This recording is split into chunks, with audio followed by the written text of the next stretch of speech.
గత 2 రోజుల నుంచి భోగాపురం విమానాశ్రయంలో ఎవరి క్రెడిట్ ఏంటి, అందులో ఎవరి పాత్ర ఏంటి అనే దాని మీద సోషల్ మీడియాలో కావచ్చు, బయట కావచ్చు తీవ్ర స్థాయిలో చర్చ నడుస్తుంది. ఆల్రెడీ దీని గురించి నేను ఒక వీడియో కూడా చేశాం డీటెయిల్డ్గా. అయినా కానీ అంటే వాస్తవానికి ఏదైనా ఒక పనిలో 100% పని అనుకోండి, అందులో మనం 5% పని చేసినా 10% పని చేసినా నా పాత్ర కూడా ఉందని చెప్పుకోవడంలో తప్పులేదు. కానీ 100% పనిలో మొత్తం నాదే, అసలు నీదేమీ లేదు అంటే ఎలా ఉంటుంది? సో ఇక్కడ జగన్మోహన్ రెడ్డి చేస్తుంది అదే. కాకపోతే జగన్మోహన్ రెడ్డి సైడ్ నుంచి పాజిటివ్ ఏంటంటే, ఇబ్బంది పెట్టినా సచ్చినా ఎలక్షన్లు దగ్గర పడుతున్నాయి కాబట్టి ఆ ఉత్తరాంధ్ర ప్రజలు చీకొడతారనే భయంతో పనులు జరగటానికి అడ్డుపడాల. వాస్తవానికి ఆ ఏమీ జగన్మోహన్ రెడ్డి తెచ్చిన అనుమతులు కాదు, జగన్మోహన్ రెడ్డి హయాంలో వచ్చినటువంటి ఆ నిధులు కాదు, జగన్మోహన్ రెడ్డి హయాంలో అట్లా ఎటువంటి డిస్కషన్లు జరగల. చంద్రబాబు గారి హయాంలో దాని నిర్ణయం జరిగిపోయింది. అసలు భోగాపురం ఎయిర్పోర్ట్ని 2015 ఫిబ్రవరి 12న ప్రకటించింది చంద్రబాబు గారు. ఆ తర్వాత కేంద్ర అనుమతులు తెచ్చింది చంద్రబాబు గారు, పర్యావరణ అనుమతులు తెచ్చింది చంద్రబాబు గారు, తర్వాత టెండర్లు పిలిచింది చంద్రబాబు గారు, భూసేకరణ చేసింది చంద్రబాబు గారు, తిరిగి జిఎంఆర్కు టెండర్ కట్టబెట్టింది చంద్రబాబు గారు, తరువాత 2019 ఎన్నికల సమయంలో చివరిలో దానికి శంకుస్థాపన చేసింది చంద్రబాబు గారు కదా. ఆ తరువాత పనులు జరగాలి. కానీ వాస్తవానికి గట్టిగా 3 ఏళ్లలో జరగాల్సిన పనులు జగన్మోహన్ రెడ్డి వచ్చిన తర్వాత జిఎంఆర్ని ఇబ్బంది పెట్టాడు. అది ఫ్యాక్ట్. అది జిఎంఆర్ సంస్థను మనకు తెలుసు కదా, నీకెంత నాకెంత, నువ్వు పనులు చేసుకుంటావు ఓకే, మరి నా కమిషన్ ఏంటి మాట. సో వాస్తవానికి ఏంటంటే 2700 ఎకరాలు సుమారుగా దానికి సేకరించినటువంటి భూమి జిఎంఆర్ సంస్థకు రాష్ట్ర ప్రభుత్వం అక్కడ ఉన్నటువంటి చెట్లు కావచ్చు, ఇంకోటి కావచ్చు, అవన్నీ పొలాలు కాబట్టి కొట్టేసి చదును చేసి జిఎంఆర్కి ఇవ్వాలి. ఆ తరువాత జిఎంఆర్ పని మొదలు పెడుతుంది. ఈ జగన్మోహన్ రెడ్డి 3 ఏళ్ల పాటు ఆ చెట్లు కొట్టి భూమి ఇవ్వటానికి ఒప్పుకోవాలి. ఆల్రెడీ సేకరించినటువంటి భూమి మళ్ళీ పైగా అది జగన్మోహన్ రెడ్డి సేకరించలా. సరే, ఇవన్నీ ఒక ఎత్తు అయితే, అదే భూసేకరణ సమయంలో కోర్టుకెళ్ళి అడ్డుకున్నది జగన్మోహన్ రెడ్డి. అదే భూసేకరణ సమయంలో రైతులందరినీ రెచ్చగొట్టి మీటింగులు పెట్టింది జగన్మోహన్ రెడ్డి. ఎర్ర బస్సు కూడా రాని ఈ గ్రామానికి ఎయిర్ బస్సు ఎందుకని ఎగతాళి చేసింది ఈ జగన్మోహన్ రెడ్డి. బుర్రలేని వాడే భోగాపురంలో ఎయిర్పోర్ట్ కడతాడని మాట్లాడిందే ఇదే జగన్మోహన్ రెడ్డి. చంద్రబాబు ఎలా కడతాడో నేను చూస్తా, మన ప్రభుత్వం వచ్చిన తర్వాత మీ భూములన్నీ నేను వెనక్కిస్తానని చెప్పింది ఇదే జగన్మోహన్ రెడ్డి. ఈరోజు సిగ్గు, శరం, లజ్జ, మానం అన్నీ వదిలేసి క్రెడిట్ నాదే, నేనే చేశా మొత్తం. సిగ్గు ఉండాలి కదా. నువ్వు ఏం చేసావు, ఏదో డైలాగ్ ఉంటుంది, నువ్వు విత్తనం నాటావా, నువ్వు కుప్పను ఊర్చావా, ఏదో చేసావా, నీళ్లు పెట్టావా, నీకు ఏంటి సంబంధం అన్నట్టు. ఇందులో నీ పాత్ర ఏంటనేది ఒకసారి చెప్పు నాకు. ఇదిగో ఇది మా పాత్ర, ఇది మేము చేసి ఉండకపోతే ఎయిర్పోర్ట్ సాగదు, ఏంటి నీ పాత్ర అందులో? ఏమీ లేదు. 2023లో చెల్లికి చేయాలి మళ్ళీ పెళ్ళి అన్నట్టు ఆల్రెడీ కియా పరిశ్రమకు 2వ శంకుస్థాపన చేశాడు, మీకు గుర్తుందో లేదు. అలాగే భోగాపురం ఎయిర్పోర్ట్కి మళ్ళీ 2వ శంకుస్థాపన చేశాడు. ఆల్రెడీ చంద్రబాబు గారు చేసినటువంటి శంకుస్థాపన అది. 2023 మిడిల్లో ఎన్నికలు దగ్గర పడుతున్నాయి. అప్పటికి కరెక్ట్గా ఏడాది ఉన్న ఎన్నికలు, సరిగ్గా ఎన్నికలు దగ్గర పడుతున్నాయి అని ఉత్తరాంధ్ర ఓట్లు కావాలి. జగన్మోహన్ రెడ్డికి భోగాపురం మీద ప్రేమ లేదు. నేను మళ్ళీ చెప్తున్నా, జగన్మోహన్ రెడ్డి అనే వ్యక్తికి భోగాపురం మీద ప్రేమ లేదు. జగన్మోహన్ రెడ్డికి సైంటిఫిక్గా ఆ విశాఖలో ఎయిర్పోర్ట్ ఉంది కదా, ఇక్కడ ఎందుకు అనటమే తప్ప ఎందుకు విశాఖ ఎయిర్పోర్ట్ని కాదని ఇక్కడ కడుతున్నారు అనేది జగన్మోహన్ రెడ్డికి తెలియదు. విశాఖ ఎయిర్పోర్ట్ అనేది తూర్పు నావికాదళ పరిధిలో ఉండి కొన్ని ఆంక్షలు ఉన్నాయి. సో అక్కడికి అంటే అది అటు నావికాదళ పనులకు ఉపయోగించుకుంటూ ఇటు పౌర విమానయానాలకు ఉపయోగిస్తున్నాయి. సో దాని మీద కొన్ని ఆంక్షలు ఉంటాయి. అంటే ఫ్రీగా ఫ్లైట్స్ ల్యాండ్ అవ్వడానికి కానీ టేకాఫ్కి కానీ ఆ రక్షణ దీనిలో భాగంగా కొన్ని ఆంక్షలు ఉంటాయి. సో అందుకని విమానయాన సంస్థలు ఏమవుతున్నాయి, వైజాగ్ రావాలంటే కొద్దిగా తట్టుపటాయిస్తున్నాయి. సో ఎందుకని అక్కడ ఆంక్షలు ఉన్నాయి, ఆ తూర్పు నావికాదళ ఆంక్షలు ఉన్నాయి, నేవీ ఆంక్షలు ఉన్నాయి, అందుకని తటపటాయిస్తున్నాయి. సో అది చంద్రబాబు గారు గుర్తించారు. సో దీనివల్ల ఇబ్బంది అవుతుంది. కానీ అలా కాకుండా భోగాపురంలో కడితే దాని మీద ఎవరి ఆంక్షలు ఉండవు. ఇప్పుడు గన్నవరం ఎయిర్పోర్ట్ ఎలా ఉందో, శంషాబాద్ ఎయిర్పోర్ట్ ఎలా ఉందో అలాగే దాని మీద ఎవరి ఆంక్షలు ఉండవు. కాబట్టి భోగాపురం ఎయిర్పోర్ట్ ప్రతిపాదన తీసుకొచ్చారు. దీనిలో ముగ్గురు కృషిని మనం ఒకటి ముఖ్యంగా చంద్రబాబు గారి కృషి, ఆ తర్వాత ఇప్పుడు వేగంగా పరుగులు పెట్టించినటువంటి రామ్మోహన్ నాయుడు నిర్మాణం మొత్తం కూడా ఆల్మోస్ట్ రామ్మోహన్ నాయుడు మంత్రి పదవి చేపట్టిన తర్వాత వేగంగా జరిగింది. ఇంకొకరు కృషి కూడా ఉంది. ఏంటో తెలుసా? ఏవియేషన్ ఎడ్యుకేషన్ హబ్గా దాన్ని చేయాలి అని చంద్రబాబు గారు పిలుపునిస్తే దాదాపుగా 136 ఎకరాల భూమిని తృణప్రాయంగా అశోక్ గజపతిరాజు గారు ఫ్రీగా ఇచ్చేశారు. మాన్సాస్ ట్రస్ట్ ద్వారా 136 ఎకరాలను ఫ్రీగా ఇచ్చారు. ఇదే ఎయిర్పోర్ట్లో ఏవియేషన్ ఎడ్యుకేషన్కి సంబంధించి ఒక హబ్ను ఏర్పాటు చేయడం కోసం 136 ఎకరాలు దాదాపుగా 1000 కోట్ల రూపాయల విలువ. ఇప్పుడు మార్కెట్ విలువలో 1000 కోట్ల రూపాయలకు పైగానే ఉంటుంది ఆ 136 ఎకరాల విలువ. కానీ ఉచితంగా ఇచ్చేశారు భోగాపురం ఎయిర్పోర్ట్కి. భోగాపురం ఎయిర్పోర్ట్ పక్కన ఒక ఎకరం ఎంత ఉంటుందో మీరు అంచనా వేయండి ఒకసారి. 136 ఎకరాలు ఆయన ఉచితంగా ఇచ్చాడు మొన్న. అది ఆయన దానగుణం. జగన్ ఏం చేశాడో తెలుసా? చంద్రబాబు గారు 2703 ఎకరాలు సేకరిస్తే అందులో చంద్రబాబు గారు గతంలోనే ఒక ముందు చూపుతో ఏం చేశారంటే ఇతర భాగాలు అంటే రిపేర్లు కావచ్చు, ఇంకోటి కావచ్చు, దీనికి సంబంధించినటువంటి విభాగాలు కూడా అక్కడ ఏర్పాటు చేయాలని చెప్పి 500 ఎకరాలు అదనంగా సేకరించారు. 2200 ఎకరాలు ఎయిర్పోర్ట్కి, 500 ఎకరాలు ఆ విడిభాగాలు రిపేర్లకు సంబంధించినటువంటి వాటికి 500 ఎకరాలు సేకరిస్తే ఇవన్నీ మాకొద్దు, ఎయిర్పోర్ట్ ఒకటే చాలు, ఈ విడిభాగాలు ఈ రిపేర్లు ఇవన్నీ మాకొద్దు అని చెప్పి ఆ 500 ఎకరాలు కూడా జగన్మోహన్ రెడ్డి వెనక్కి తీసేసుకున్నాడు. జగన్మోహన్ రెడ్డి 2700 ఎకరాలు 500 ఎకరాలు వెనక్కి తీసుకున్నాడు. కానీ అశోక్ గజపతిరాజు గారు ఈరోజు చంద్రబాబు గారు ఒక నిర్ణయం తీసుకుంటే 136 ఎకరాలు తృణప్రాయంగా ఇచ్చాడు. మరి వాళ్ళే అశోక్ గజపతిరాజు గారే నేను ఇచ్చాను అని ఈ రోజుకి చెప్పుకోవాలి. ఆయన మనం చెప్తున్నాం తప్ప ఆయన ఎక్కడా చెప్పుకోవాలి. ఈరోజు 1,00,000 రూపాయలు ఎవరికైనా మనం ఇస్తే ఎన్ని ఫోటోలు దిగుతాం, ఎన్ని సోషల్ మీడియాలో పెట్టుకుంటాం, ఎంత రచ్చ చేస్తాం. దానికి ఎవరికైనా ₹1 ఉచితంగా సాయం చేస్తే ఆయన 1000 కోట్ల రూపాయల ఆస్తిని ఇచ్చేస్తే ఎవరు దాని గురించి మాట్లాడిపోయినా ఆయన మాట్లాడాల. ఎందుకంటే ఆయన పబ్లిసిటీ కోసం ఆ 1000 ఎకరాలు 100 ఎకరాలు ఇవ్వాలి, 1000 కోట్ల ఆస్తి. మరి వాళ్ళే ఇచ్చాము, అంత చేసిన వాళ్ళే మేము చేసామని చెప్పుకోవట్లేదు కదా. అందులో గుడ్డి మీద ఏకు కూడా బేక నువ్వు క్రెడిట్ మొత్తం నాదంటే ఎలాగే జగన్మోహన్ రెడ్డి? నాకు అర్థం కావట్లే.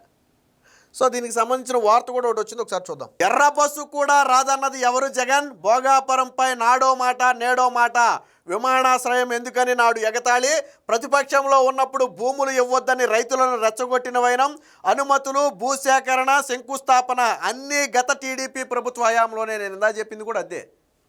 జగన్ వచ్చాక పనులు గాలికి, ఇచ్చిన వాటిలో 500 ఎకరాలు వెనక్కి.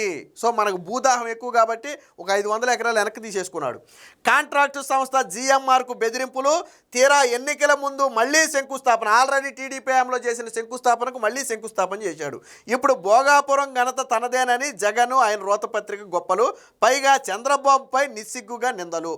ఎర్ర బస్సు కూడా రాని చోటికి ఎయిర్ బస్సు ఎందుకని గేలి చేసిన వ్యక్తి. భోగాపురానికి భూములు ఇవ్వొద్దని రైతులను పదే రెచ్చగొట్టిన వ్యక్తి. మేము వస్తే భూములు వెనక్కి ఇచ్చేస్తామని భూసేకరణకు అడ్డుపడిన వ్యక్తి. విశాఖలో ఒక విమానాశ్రయం ఉండగా 45 కిలోమీటర్లలో మరొకటి ఎందుకని ప్రశ్నించిన వ్యక్తి. ఇప్పుడు భోగాపురం అంతర్జాతీయ విమానాశ్రయాన్ని స్వాగతించారు. అంతేకాదండోయ్, ఆ ఘనత అంతా తనదేనని చెప్పుకున్నారు. అంతటితో ఆగకుండా చంద్రబాబు క్రెడిట్ చోరీ చేస్తున్నారని చిత్రాలు పోయారు. తన రోత పత్రికలో విచిత్రమైన కథనాలు ప్రచురించారు. ఆయనే వైసీపీ అధ్యక్షుడు, మాజీ ముఖ్యమంత్రి వైఎస్ జగన్. కానీ నిజం దాచాలన్నా దాగదు. భోగాపురం విమానాశ్రయంపై ఈయన కుట్రలు నేను ఆల్రెడీ నిన్న ఒక వీడియోలో 1 నిమిషం వీడియో ప్లే చేసి చూపించాను. సో ఇప్పుడు కూడా ఒకసారి ఆ వీడియో చూపిస్తా. జగన్మోహన్ రెడ్డి భోగాపురానికి ఎన్ని మాటలు అన్నాడు అనేది ఒకసారి ఆ వీడియోలో మీకు ఉంటుంది. ఇది 1 మినిట్ వీడియో. ఒక 6 పాయింట్లు అంటే మొత్తం కాకుండా జగన్మోహన్ రెడ్డి విశాఖ భోగాపురం ఎయిర్పోర్ట్ గురించి ఏం మాట్లాడారు అనేది ఒకసారి చూడండి. ఆ తర్వాత జగన్మోహన్ రెడ్డి క్రెడిట్ ఏంటనేది మీరే డిసైడ్ చేయండి. ఉన్న విశాఖపట్నం ఎయిర్పోర్ట్ లో మధ్యాహ్నం పూట పోతే ఈగలు తోలుకుంటున్నారు. అది ఏ రకంగా న్యాయం? ఉన్న విశాఖపట్నం ఎయిర్పోర్ట్ ను బాగా ఉన్నదాన్ని వదిలేసి వేరే చోటికి పోయి ఎయిర్పోర్ట్ పేరిట అక్వైర్ చేయాలి అని చెప్పి దిక్కుమాలిన ఆలోచన చేయడం. మళ్ళీ మీ అందరికీ చెప్తా ఉన్నాం, గట్టిగా పోరాడదాం, గట్టిగా నిలబడదాం. ఇంకొకటి కూడా చెప్తా ఉన్నా, కోర్టుకు కూడా పోదాం, కోర్టులో కేసులు వేసినా కూడా గట్టిగా దీన్ని ఆపే కార్యక్రమం చేద్దాం. ఎట్టి పరిస్థితుల్లోనూ భూములు పోకుండా చేస్తాం. రానున్న మన రోజులు 3 ఏళ్లలో చంద్రబాబు నాయుడు గారి ప్రభుత్వం పడిపోతుంది. చంద్రబాబు నాయుడు గారు బంగాళాఖాతంలో పడే రోజు త్వరలోనే వస్తుంది. వచ్చేది మన ప్రభుత్వం.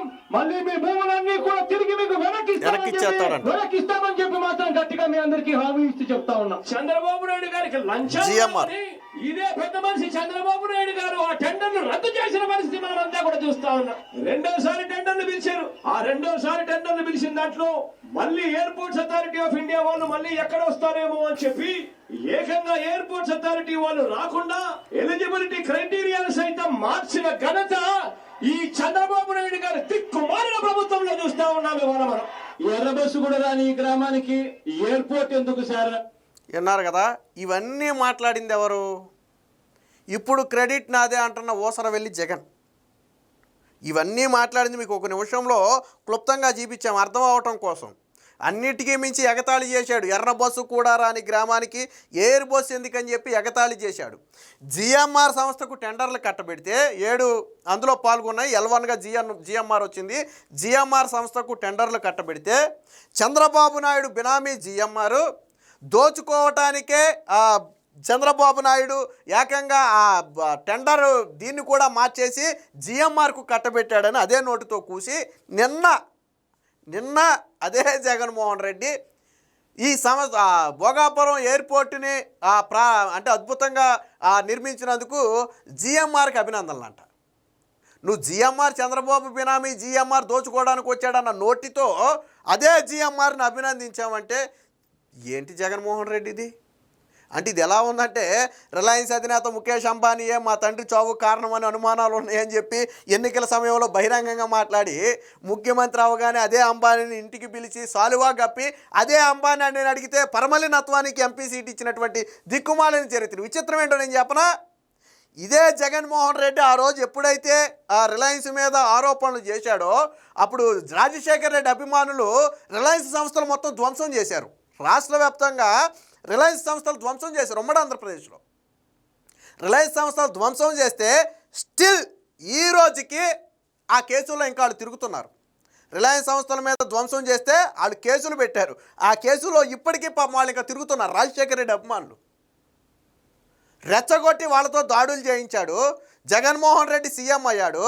ఎవరైతే మా తండ్రిని చంపాడనే అనుమానం ఉందని చెప్పాడో అదే వ్యక్తిని ఇంటికి పిలిచి భోజనం పెట్టి సాలువా గప్పి పంపాడు. నేను పిలవటం నేను తప్పని చెప్పట్లా. అప్పుడు నువ్వు మాట్లాడిన మాట ఏంటి?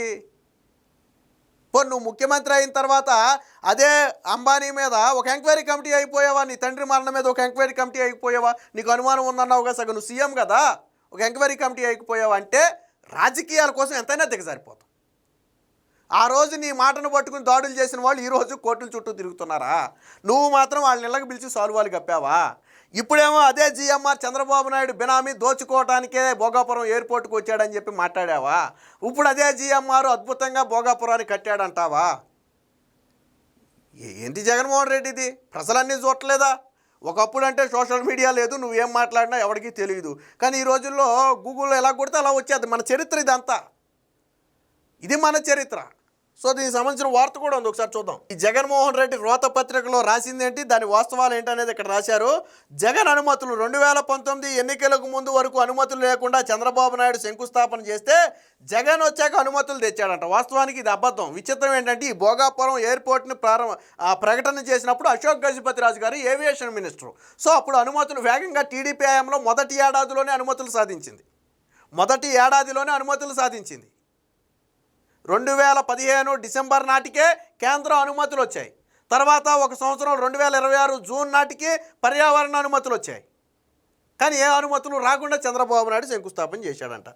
వాస్తవం విశాఖ విమానాశ్రయం తూర్పు నావికాదళ ఆధ్వర్యంలో ఆంక్షలతో నడుస్తుంది. నేవీ అవసరాలకు ఒకవైపు వాడుకుంటూ మరోవైపు పౌర విమానాలకు అనుమతిస్తున్నారు. దీనివల్ల విమానయాన సంస్థలు విశాఖ రావడానికి తటపటాయించే పరిస్థితి. ఇలా అయితే భవిష్యత్తులో ఇబ్బందులు తప్పవని చంద్రబాబు గారు 2015లో దేశంలో ఎక్కడా లేని విధంగా సముద్రం పక్కనే భోగాపురం విమానాశ్రయం నిర్మించాలని ప్రతిపాదించారు. అప్పట్లో పౌర విమానయాన శాఖ మంత్రిగా అశోక్ గజపతిరాజు ఉండటంతో వెంటనే ప్రతిపాదన కార్యరూపం దాల్చింది. అవసరమైన అనుమతులన్నీ తీసుకున్నారు. 2019 ఫిబ్రవరిలో భోగాపురం విమానాశ్రయ నిర్మాణ బాధ్యతను జిఎంఆర్ గ్రూపుకు అప్పగించి శంకుస్థాపన కూడా చేశారు.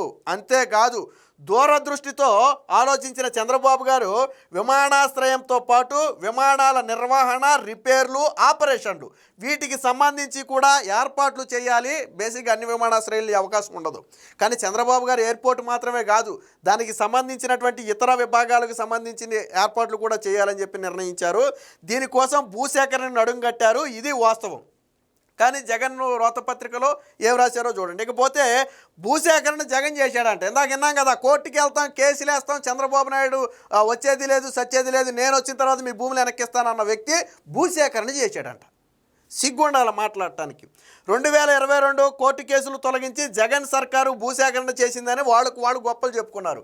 ఆ కోర్టు కేసు చేసింది ఎవడో మీకు ఒకసారి చూపిస్తా ఉండండి. ఒకసారి ఇదిగో ఈ ఫోటో చూశారు కదా, ఇది ఆగస్టు 2015 నాటి ఫోటో. ఇది భోగాపురం విమాన నిర్మాణంపై పిల్ సాక్షిలో వేసినటువంటి వార్త. ఇది భోగాపురం వద్ద గ్రీన్ఫీల్డ్ అంతర్జాతీయ విమానాశ్రయ నిర్మాణానికి సంబంధించి ఆంధ్రప్రదేశ్ రాష్ట్ర ప్రభుత్వం జారీ చేసిన జీవోను సవాల్ చేస్తూ హైకోర్టులో ప్రజా ప్రయోజనాల వాద్యం దాఖలైంది.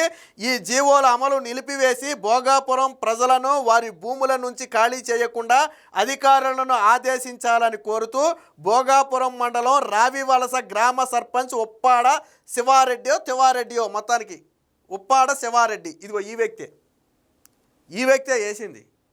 ఎవడేసాడా కోర్టులో కేసులు? ఎవడి వ్యక్తి ఎవడు? నీ సాక్షిలో రాసావు కదా కోర్టులో కేసు వేసారని. ఎవడేసాడు? శివారెడ్డి. ఎవడీడు? వైసీపీ గ్రామ అధ్యక్షుడు అప్పట్లో. ఆడితో కేసు చేయింది ఎవడు? ఆడికేంటి సంబంధం అసలు? ఎవడేయించాడు కేసు? నువ్వు కేసులు క్లియర్ చేసావా? కేసులు వేయించింది నువ్వైతే. వాస్తవం ఏంటో చూడండి. గత టీడీపీ హయాంలోనే భూసేకరణ చేశారు. జగన్ అడ్డుపడిన చంద్రబాబు గారు 2703 ఎకరాల భూమిని సేకరించారు. జగన్ 2019లో అధికారంలోకి రాగానే పనులు జరగకుండా గాలికి వదిలేశారు. భోగాపురంలో విమాన నిర్వహణ, రిపేర్లు, ఆపరేషన్లకు అవసరం లేదని ఒక నివేదిక తయారు చేయించి చంద్రబాబు కేటాయించిన భూమిలో 500 ఎకరాలు వెనక్కి తీసుకుని విమానాశ్రయానికి 2203 ఎకరాలు మాత్రమే ఇచ్చారు. ఆ భూముల్లో జీడి, కొబ్బరి, తాడి చెట్లు కొట్టించి చదును చేసి భూములను జిఎంఆర్కు అప్పగించాల్సి ఉండగా 3 ఏళ్లు ముప్పతిప్పులు పెట్టి ఎన్నికల ముందు తూతూ మంత్రంగా పనులు చేపట్టారు. అదే ఎన్నికల దగ్గర పడితేనే ఉత్తరాంధ్ర ప్రజలు చీకొడతారని చెప్పి అప్పుడు అవి కొట్టాడు. 3 ఏళ్ళు పట్టింది. భూమిలో ఉన్నటువంటి చెట్లు కొట్టడానికి 3 ఏళ్ళు పట్టింది జగన్మోహన్ రెడ్డికి. ఎన్ఓసి ఘనత జగన్దేనంట. 2022లో జగన్ సర్కారు భూసేకరణ పూర్తి చేసిందని, అదే ఏడాది కేంద్రం ఎన్ఓసి ఇచ్చిందని గొప్పలు చెప్పుకున్నారు. వాస్తవం ఏంటంటే 2019లో జగన్ అధికారంలోకి వచ్చాక కేంద్ర ప్రభుత్వం ఇచ్చిన సైట్ క్లియరెన్స్ సర్టిఫికేట్ మురిగిపోయే వరకు భోగాపురం విమానాశ్రయం పనులు ఒక్కటి కూడా చేపట్టలేదు. కేంద్రం ఒక డేట్ ఇస్తుంది. సో ఆ డేట్లోగా మీరు సైటు మొత్తాన్ని కూడా ఆ జిఎంఆర్ సంస్థకు అప్పగించాలి అనేది దాంట్లో ఉన్నటువంటి ఇది. కానీ దాని టైం మొత్తం దగ్గర పడేదాకా కూడా జగన్మోహన్ రెడ్డి సైట్ క్లియర్ చేయాల. ఎందుకు క్లియర్ చేయలేదంటే మనకు తెలుసు కదా, అది రాయబేరాలు అన్నీ కామన్ అనుకోండి. దాంతో airport authority of India NOC ఇవ్వడానికి నిరాకరించింది. వీటన్నిటినీ చూపించి జిఎంఆర్తో రాయబేరాలు నడిపారు. రాయబేరాలు అంటే తెలుసు కదా, ఇదనమాట. సో రాయబేరాలు నడిపారు. కాకినాడలో ఆర్థిక మండలి భూములతో లింకులు పెట్టి దారికి తెచ్చుకున్నారు. నాడు జిఎంఆర్ గ్రూపును అన్ని విధాల ఇబ్బందులు పెట్టి ఇప్పుడు అదే జిఎంఆర్కు అభినందనలు అని చెప్పిన వ్యక్తి జగన్మోహన్ రెడ్డి. వాళ్ళ దగ్గర ఆమ్యామ్యాలు తీసుకుని వాళ్ళకి పర్మిషన్లు ఇచ్చి తిరిగి వాళ్ళకే అభినందనలు చెప్పాడు జగన్మోహన్ రెడ్డి. ఇంకోటి ఏంటి, నాశనం చేసి లక్ష్యం నిర్దేశించారట.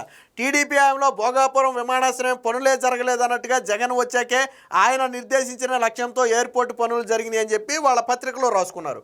వాస్తవం ఏంటి, 2019లో జగన్ సర్కారు వచ్చాక వివిధ ప్రాజెక్టుల మాదిరిగానే భోగాపురం ఎయిర్పోర్ట్ పనులు కూడా అటకెక్కించారు.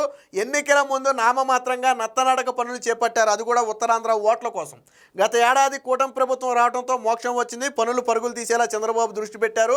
రామ్మోహన్ నాయుడు కేంద్ర పౌర విమానయాన శాఖ అప్పగించడంతో ఈ పని మరింత సులువైంది. ఇక అన్నిటికీ మించి అశోక్ గజపతిరాజు గారి గురించి చెప్పుకోవాలి. ఇక్కడ అశోక్ గజపతిరాజు గారు విమానయాన శాఖ మంత్రిగా ఉన్నప్పుడు భోగాపురం విమానాశ్రయం మంజూరైంది.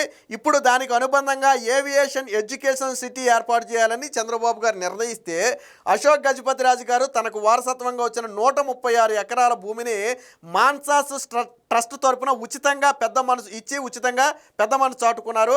ప్రజల నుంచి సేకరించిన భూమిలో జగన్ 500 ఎకరాలు వెనక్కి తీసుకుంటే అశోక్ గజపతిరాజు తన కుమార్తె అతిథి కలిసి సుమారు 1000 కోట్ల రూపాయల విలువైన భూమిని ఇప్పుడు ఏవియేషన్ ఎడ్యుకేషన్ సిటీకి ఇచ్చారు. సో ఒకళ్ళేమో దానం చేసి పైకి కూడా చెప్పుకోరు, మరొకళ్ళేమో మొత్తం మింగేసి అది బయటకు కనపడకుండా క్రెడిట్ మాత్రం మాదేనంటారు.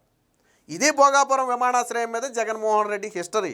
కాబట్టి ఇంకా వైసీపీ వాళ్ళు ఎవరైనా సరే, గతంలో మీకు గుర్తులేదా, మన మాజీ అప్పుల శాఖ మంత్రి బుగ్గన రాజేంద్రనాథ్ అసెంబ్లీలో కియా పరిశ్రమ రావడానికి రాజశేఖర్ రెడ్డి లెటర్ రాశాడంట. ఆయన చనిపోయిన 3 సంవత్సరాల తర్వాత రాజశేఖర్ రెడ్డి లెటర్ రాస్తే కియా పరిశ్రమ వచ్చిందంట. ఆ రోజు అది ఎంత పెద్ద ట్రోల్ అయిందో ఈరోజు భోగాపురం ఎయిర్పోర్ట్లో మా పాత్ర ఉందని చెప్పుకోవడం కూడా అంతే ట్రోల్. ఎందుకంటే ఇదే జగన్మోహన్ రెడ్డి నేను అడ్డుకుంటానన్నాడు అని ఈరోజు క్రెడిట్ నాదేనా అంటున్నాడు. 500 ఎకరాలు నేను వచ్చిన తర్వాత భూమి వెనక్కిస్తానన్నాడు. మరి వెనక్కిస్తే విమానాశ్రయాన్ని గాల్లో కట్టారా? అప్పుడు నువ్వు వచ్చిన తర్వాత భూమి వెనక్కి ఇచ్చేస్తే గాల్లో కట్టారా భూమి విమానాశ్రయాన్ని? కట్టలేదు కదా. సో అది అంటే జగన్మోహన్ రెడ్డి ఓట్ల కోసం ఎంతకైనా దిగజారుతాడు అంటానికి ఇదే. ఇంకా ఎవరైనా ఇందులో క్రెడిట్ మాదే అని వైసీపీ వాళ్ళు కొట్టేయాలని చూస్తే ఇక అది మీ కర్మ.